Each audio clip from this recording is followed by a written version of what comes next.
مسلمانوں کے دل اور دماغ میں اگر یہ بات بیٹھ جائے کہ یہ دنیا کی زندگی بہت عارضی ہے، بہت تھوڑے وقت کی ہے، تو اس دنیا کو چھوڑ کر ہمیں جانا ہے، تو ہم ہر وقت اپنے کفن کی تیاری میں لگے رہیں گے۔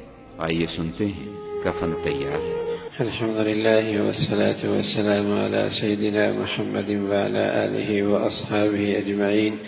عن ابن عمر رضي الله تعالى عنهما الذي يقول: أخذ رسول الله صلى الله عليه وسلم بمنكبي فقال: كن في الدنيا كأنك غريب أو عابر سبيل. وكان ابن عمر رضي الله تعالى عنهما يقول معلقا على هذا النص الصافي: إذا أمسيت فلا تنتظر الصباح، وإذا أصبحت فلا تنتظر المساء، وخذ من صحتك لمرضك ومن حياتك لموتك۔ یہ حضرت عبداللہ ابن عمر رضی اللہ تعالیٰ عنہ میں آئے، فرمانے کہ اللہ کے نبی صلی اللہ علیہ وسلم نے میرے کندھے پہ ہاتھ رکھا اور مجھے نصیحت فرمائی اور ایک ایسی حقیقت کے متعلق نصیحت فرمائی ہے کہ اگر وہ نصیحت دل کے دنیا پہ جگہ پا لے تو آدمی کی ساری زندگی کی ترجیحات بدل جائیں۔ جیسے ایک آدمی کا گھر کرائے کا ہو اور ایک اپنا مکان ہو تو اس کے دونوں میں ترجیحات بدل جائیں گی، کہاں بڑھیا مال لگائے گا اور کہاں عارضی اور وقتی اور کام چلانے کے لیے سامان رکھے گا۔ ایک آدمی کو پتہ ہے کہ میری یہ فیکٹری عارضی ہے، کرائے پہ ہے، اپنی فیکٹری تعمیر ہو رہی ہے، تو ترجیحات مختلف ہوں گی کہ وہ کہاں اپنی مشینیں نئی لگائے گا اور کہاں اپنا دفتر بڑھیا بنائے گا اور کہاں سرمایہ زیادہ لگائے گا۔ دوسری طرف ایک آدمی کو پتہ ہے کہ میری یہی فیکٹری ایک ہی ہے، یہی میں رہ رہا ہے، میرا یہی گھر ہے، اب اس کا انداز کچھ اور ہوگا، اس کی ترجیحات کچھ اور ہوگی۔ تو رسول اللہ صلی اللہ علیہ وسلم نے یہ نصیحت فرمائی ہے کہ کن فی الدنیا کأنک غریب او عابر سبیل، کہ دنیا میں تم مسافر ہو، راہ چلتا مسافر، تمہارا گھر یہ نہیں ہے، گھر وہاں ہے۔ اب تمہاری ترجیحات بدلنی چاہیے کہ یہاں کام چلانے کے لیے سامان اکٹھا کرنا اور وہاں زندگی گزارنے کے لیے اپنا سارا سرمایہ لگانا۔ یہاں کام چلانا ہے، وہاں زندگی گزارنی ہے۔ تمہاری ترجیحات بدلنی چاہیے۔ تمہاری زندگی اس شخص کی طرح نہ ہو کہ جس کا یہ ہو کہ بس یہی گھر ہے، یہاں سب کچھ رہنا ہے، یہیں رہنا ہے۔ تم دنیا کے اندر آئے ہو جانے کے لیے، گھر تمہارا وہ ہے۔ دیکھو نا میرے عزیزو، کوئی آدمی کرائے پہ ہو اور نیا گھر اس کا ڈیفینس میں بن رہا ہو تو نیا اے سی کہاں لگائے گا اور نیا قالین کہاں بچھائے گا اور اچھی ٹائل کہاں لگائے گا؟ اور اگر وہ کرائے کے مکان پہ لگانے لگے گا تو لوگ کہے گا میاں بڑا ہی پاگل ہے، ضائع کر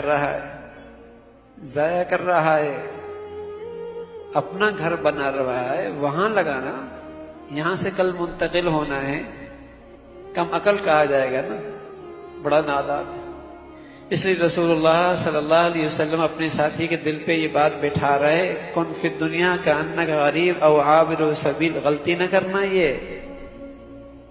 یہ غلطی نہ کرنا کہ تیری ساری صلاحیتیں اسی گھر کے بنانے پہ لگ جائیں، یہ غلطی نہ کرنا۔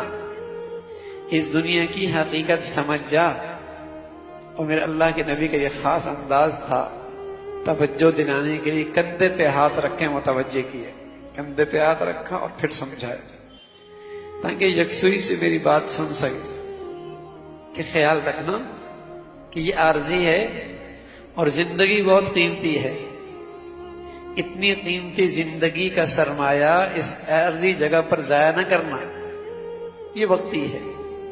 اور حضرت عبداللہ ابن عمر رضی اللہ تعالیٰ عنہما اسی نصیحت کے ساتھ اگلا جمعہ خود ملایا کرتے تھے اور فرمایا کرتے تھے: اذا امسیت فلا تنتظر الصباح، جب تو شام کرے تو صبح کی انتظار نہ کر، ہو سکتا ہے اس کرائے کے مکان سے تجھے شام ہی شام نکلنا پڑے، اور جب صبح کرے تو کوئی غم نہیں، ہو سکتا ہے تیرا یہاں سے منتقل شام سے پہلے ہو جائے۔ اتنی وقتی زندگی اتنا گزارے کہ یہ زندگی، تو بتاؤ تمہاری ترجیحات کیا ہونی چاہیے؟ اس لیے رسول اللہ صلی اللہ علیہ وسلم فرمایا کرتے تھے چار چیزیں بد نصیبی کی نشانیاں ہیں۔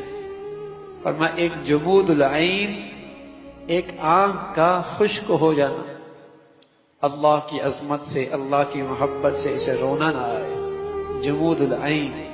دوسرا فرمایا وقسوۃ القلب، دل کا سخت ہو جانا، اور تیسرا فرمایا وطول الامل، لمبی لمبی امیدیں، والحرص علی الدنیا، اور چوتھی چیز دنیا کا حریص، دنیا کا حریص۔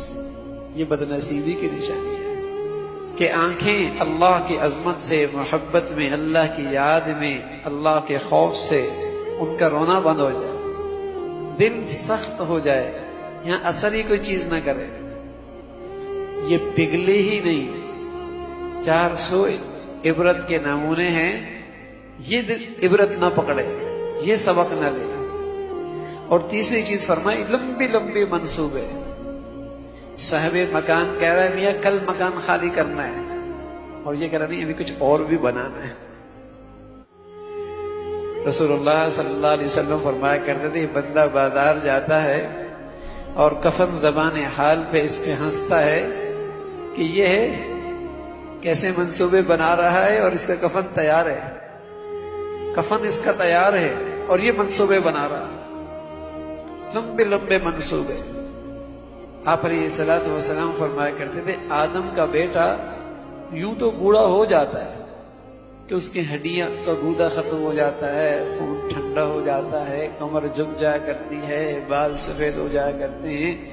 یحرم ابن آدم کل شیء، ہر چیز بڑھاپے کی طرف، لیکن دو چیزیں ایسی ہوتی ہیں اور جوان ہو جاتی ہیں، ایک الحرص، ایک تو حرص، اور لمبی عمر ہو جائے، اور لمبی عمر ہو جائے، یہ بھی مل جائے، یہ بھی مل جائے۔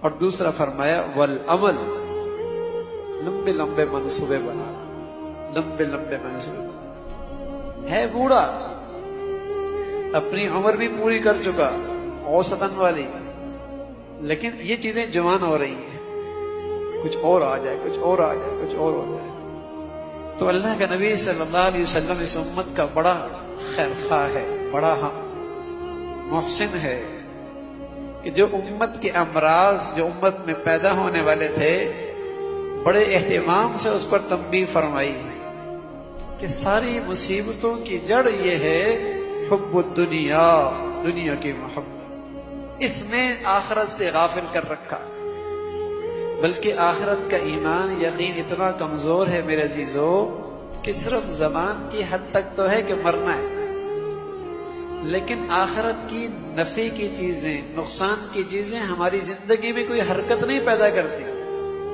کوئی تحریک نہیں پیدا کرتی۔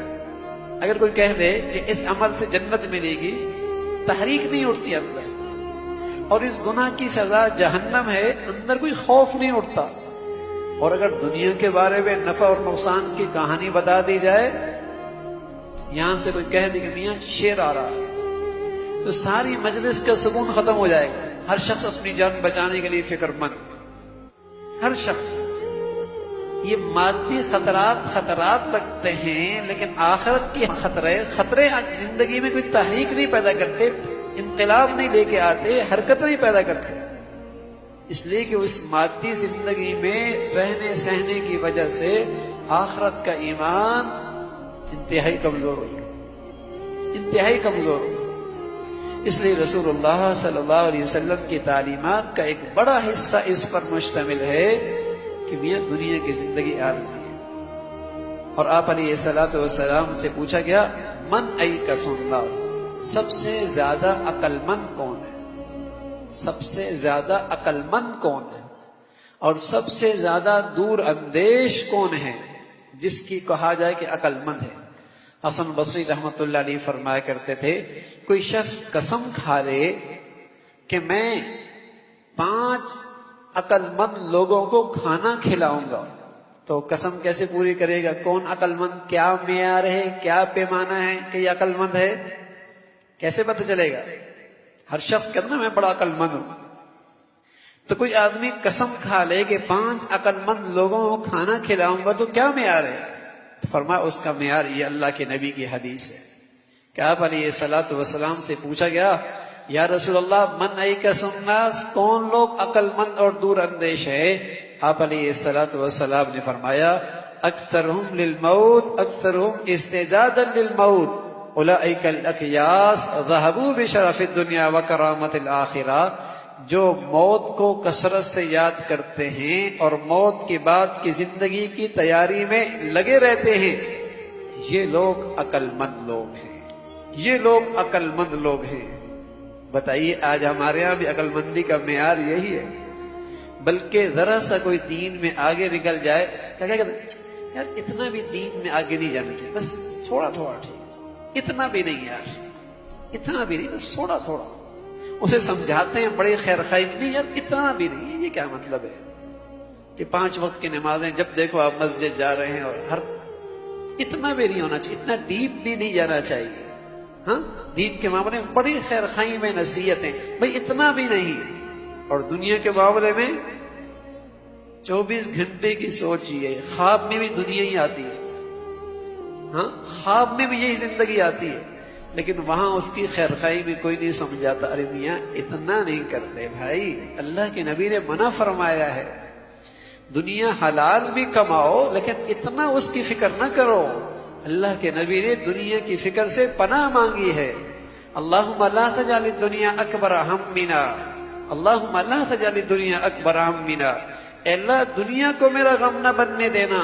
اور اللہ کے نبی نے پسند فرمایا ہے کہ ہر وقت مجھے آخرت کا غم لگ جائے، فرمایا من جعل ہمہ ہم الآخرہ کفاہ اللہ ہم دنیاہ، جسے اللہ ہر گھڑی ہر لمحے آخرت کا غم نصیب فرما دے، اللہ اسے دنیا کے سارے غموں سے نجات دے دے گا، سارے غموں سے نجات دے گا۔ تو اللہ کا نبی فرمان لگے وہ شخص بڑا عقل مند اور دور اندیش ہے جو اپنے بعد والی مرنے کے بعد کی زندگی کی تیاری میں ہر وقت لگا رہتا ہے۔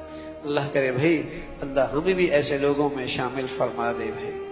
اللہم لک الحمد کلہ ولک الشکر کلہ، اللہم لک الحمد کلہ ولک الشکر کلہ، اللہم اعنا علی ذکرک وشکرک وحسن عبادتک، اللہم اعنا علی ذکرک وشکرک وحسن عبادتک، نستغفر اللہ نستغفر اللہ نستغفر اللہ، سبحان ربک رب العزة عما یصفون وسلام علی المرسلین، الحمد للہ۔